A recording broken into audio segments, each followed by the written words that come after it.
తండ్రి కుమార పరిశుద్ధాత్మకు మహిమ కలుగునుగాక. ఈనాటి జీవవాక్యం.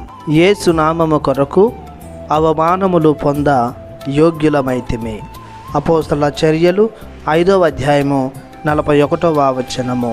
ప్రియ సహోదరి సహోదరులారా, ప్రభునిచే మిక్కిలిగా ప్రేమించబడుతున్న దేవుని బిడ్డలారా, ప్రభువైన దేవుడు మేము తన కృపతో ప్రేమతో నింపునుగాక. పునరుత్థాన క్రీస్తు ప్రభు ఇచ్చిన ధైర్యం, శక్తి, ఆత్మతోడు మరియు వారు పొందుకున్న దేవుడిచ్చిన శాంతి వారిని దేవునికై తెగించేలా తయారు చేసింది.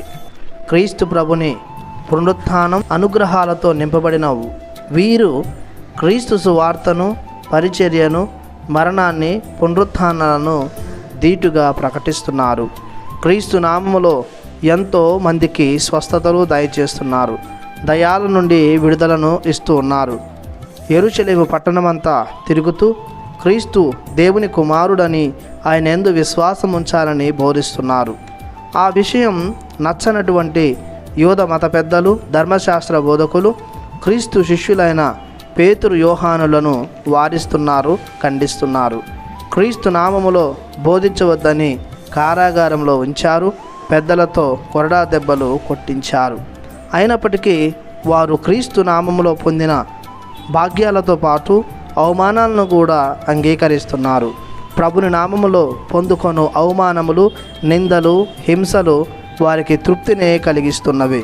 వారిని పొందుకొనుట గొప్ప యోగ్యతగా వారు పరిగణిస్తున్నారు. విశ్వాసులమైన మనము కూడా మన ముందు ఉన్న దెబ్బలను, అవమానములను చూసి బెదరిపోక అవి ప్రభునితో కలిసి జీవించుటకు యోగ్యమైన భాగ్యాలుగా భావించాలి.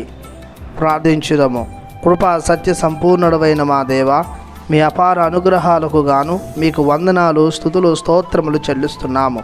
మీ నామము మహాబలమైనది. మీ నామములో ఎన్నో విజయాలు మాకు కలుగుతూ ఉన్నవి. ఆ గొప్ప నామ వ్యాప్తికై, స్వార్థీకరణకై మేము ఆవంతుగా కృషి చేసేలా మాకు మీ కృపానుగ్రహాలను దయచేయమని ప్రభు యేసు నామములో ప్రార్థిస్తున్నాము తండ్రి. ఆమెన్. దేవుడు మిమ్ము దీవించునుగాక. ఆమెన్.